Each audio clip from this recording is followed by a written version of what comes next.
여러분 안녕하십니까? 광주 MBC 뉴스데스크입니다. 어제 민주당 이재명 대표 체포동의안 가결을 놓고 민주당 최대 텃밭인 광주 전남의 지역 정가도 뒤숭숭합니다. 민주당 시도당에는 연이틀 항의 전화가 빗발치고 있고 입당과 탈당 행렬도 이어지고 있습니다. 주현정 기자가 보도합니다. 이른 아침 더불어민주당 광주시당 사무실에 항의 전화가 빗발칩니다. 선생님 29명 그분은 가결이라고 표현하는 거죠. 부결은. 그렇게 말씀드릴 수는 없을 것 같은데. 시당에서도 언론에 나오는 말고는 정확히 아는 것 같구나. 네, 저희 위원장님께서는 오늘 아침에 페이스북 투표 직전까지 안개 속이었던 이재명 대표에 대한 국회 체포동의안이 단 2표 차로 가결된 어제 오후부터 계속되는 항의입니다. 민주당 등 야권에서만 최소 30여 명이 이 대표 체포동의안에 동의했다는 분석이 나오면서 이탈자를 찾아내라는 질책이 대부분입니다. 민주당 광주시당과 전남도당에는 탈당과 입당 행렬이 이어졌습니다. 체포동의안이 가결된 어제는 탈당 행렬이 이어졌는데 민주당과 민주주의, 국민과 나라를 지키기 위해 민주당의 부족함은 민주당의 주인이 되어 채우고 질책하고 고쳐달라는 이재명 대표의 입장이 알려진 오늘은 전국에서 12,000건의 입당계가 제출됐습니다. 지금 돌아가는 꼴이 하도 무서우니까 조금이라도 힘을 보태고 싶은 거죠. 각종 SNS와 커뮤니티 등에는 비명계 의원들을 중심으로 이들이 체포동의안에 찬성했을 가능성이 크다는 확인되지 않은 정보가 나돌고 있습니다. 이탈표 색출 작업이 거세지자 의원들은 저마다 자신의 SNS 등의 결백을 인증하기도 했습니다. 비례대표 등 광주를 거점으로 둔 11명의 현역 가운데 사실상 가결표를 던졌다고 밝힌 양양자 의원과 별다른 입장을 밝히지 않은 송갑석 의원을 제외한 나머지는 부결에 표결했다고 공식 밝혔습니다. 이와 같은 당내 혼란과 후폭풍은 다음 주 26일로 예정된 영장실질심사, 그리고 구속 여부가 결정된 이후로도 계속될 가능성이 큽니다.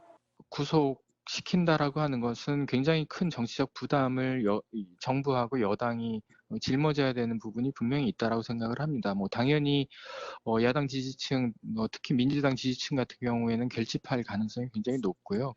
야당 대표의 체포동의안 가결을 둘러싼 민주당 텃밭의 갈등과 혼란은 추석과 개천절 연휴를 지나서도 계속될 전망입니다. MBC 뉴스 주현정입니다.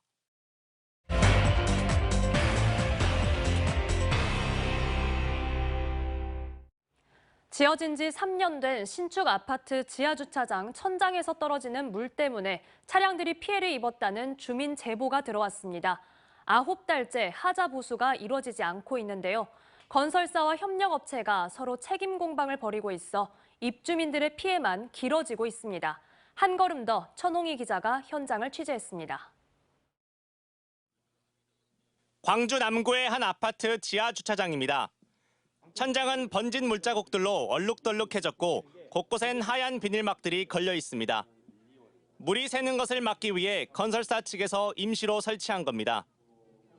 입주민들은 지하 주차장 1층 바닥에 떨어진 물들이 균열을 타고 지하 2층으로 내려와 차량 위로 떨어지고 있다고 말하고 있습니다. 지난 2020년 7월 신축된 이 아파트에서 처음 누수 현상이 발생한 건 아파트 공사가 끝난 지 2년이 된 지난해 12월 폭설이 내렸을 때입니다. 주차된 차량 위로 석회물이 떨어지면서 차량 40여 대가 오염되는 피해를 입었습니다.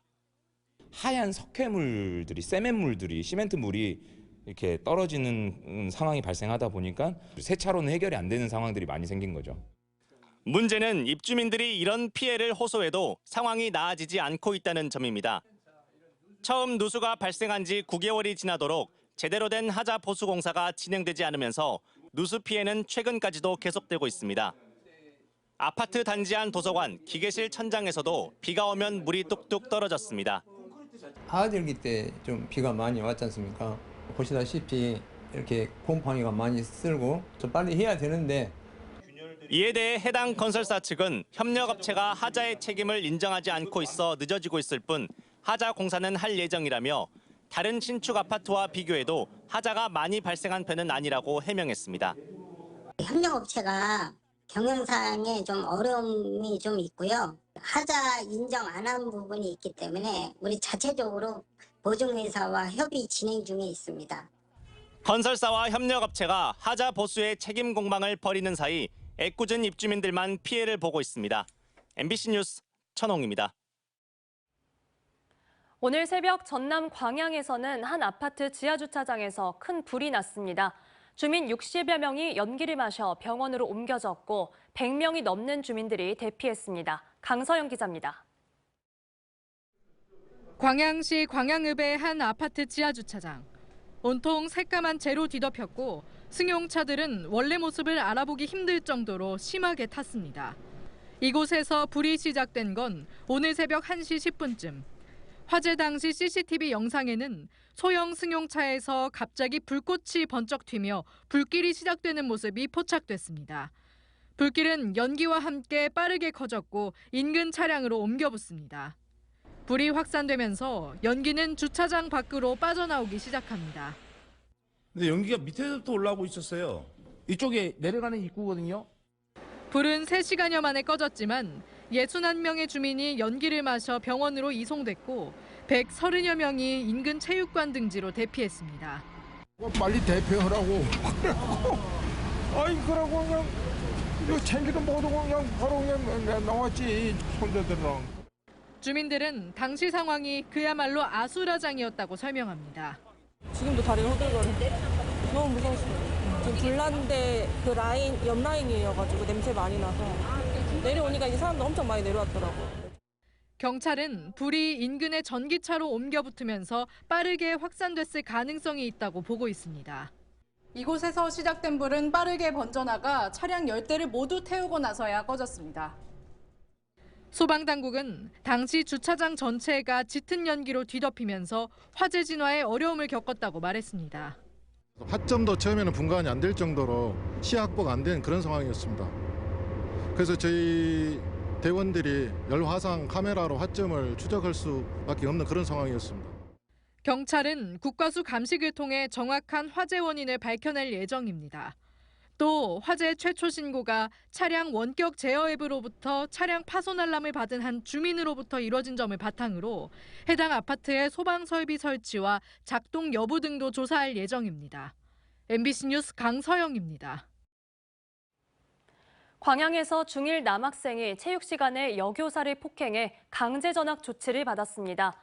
어제 교권 보호를 위한 법률이 국회를 통과한 걸 계기로 실질적인 교권 보호를 위한 각 시도교육청의 후속 대책 마련이 더 절실해졌습니다. 김단비 기자입니다. 광양의 한 중학교입니다. 지난 4일 이 학교 1학년 남학생이 체육 수업 중 여교사를 폭행했습니다. 이 남학생은 몸풀기 체조를 하라는 교사의 지도에 응하지 않았고 교사가 재차 지도하자 얼굴을 향해 주먹을 휘둘렀습니다. 그리고서는 교사의 다리를 한 차례 걷어찼습니다. 학교 측은 사건 발생 나흘 만에 교권보호위원회를 열고 해당 학생을 강제 전학시키기로 결정했습니다. 전학 조치가 내려졌지만 아직 아이에게 내려진 처분이 있어요. 그래서 그 처분을 이수를 해야만 합니다. 교사를 폭행한 학생은 1학기에도 비슷한 행동을 보였습니다. 지난 3월 또 다른 교사에게 반말을 하고 주먹을 휘둘러 교권보호위원회가 열렸습니다. 왜 이런 식으로 말을 하고 소리를 지르고 반말을 하고. 지난 6월 광주에서도 고등학생이 담임 여교사를 수차례 폭행해 퇴학 조치됐습니다. 학생이 교사를 폭행하는 등 교권 침해 사례가 잇따르면서 대책 마련을 촉구하는 목소리가 커지고 있습니다. 전교조는 어제 교사의 정당한 교육 활동을 보호하기 위한 이른바 교권회복 4법이 국회 본회의를 통과했지만 현실은 여전히 열악하다는 입장입니다. 교권이 무너져서 생기는 일 같고 그것에 대한 어떤 복합적인 방안이 필요하죠. 법적으로 아동학대가 아니다라고 보장받았을 뿐 학교 현장에서는 아직 실효적인 대책은 아직 없는 거죠. 병원 치료를 받은 해당 교사는 특별 휴가를 보낸 뒤 교단에 복귀했습니다. 교사를 폭행한 학생은 외부에서 특별 교육을 받고 있습니다. MBC 뉴스 김담희입니다. 교사의 교육권을 보장하기 위한 이른바 교권회복 4법이 국회 본회의를 통과한 것과 관련해 광주교사노조가 후속 대책 마련을 촉구했습니다. 광주교사 노동조합은 오늘 성명을 내고 법을 통과한 것은 환영하지만 교육청의 적극적인 후속 조치가 뒤따라야 한다고 밝혔습니다. 이번에 통과된 법률 개정안은 교사가 아동학대로 신고되더라도 정당한 사유 없는 직위 해제 처분을 금지하고 교원의 정당한 생활지도는 아동학대로 보지 않는다는 등의 내용을 담고 있습니다. 올해 역대급 세수 결손 사태에 따라 광주시도 세출 구조 조정을 피할 수 없을 걸로 보입니다. 광주시에 따르면 최근 정부 국세 수입 재추계 결과 광주시 보통 교부세 세입은 2,035억 원이 감소할 걸로 보입니다. 부동산 취득세나 법인세, 양도소득세 등 징수액 감소 여파로 인해 연말까지 지방세 감소분도 2,818억 원에 달할 걸로 예상돼 광주시는 4,853억 원을 감당해야 하는 상황입니다. 언제 어디서나 내 손 안의 뉴스. 광주 MBC 뉴스 유튜브 구독으로 함께하세요.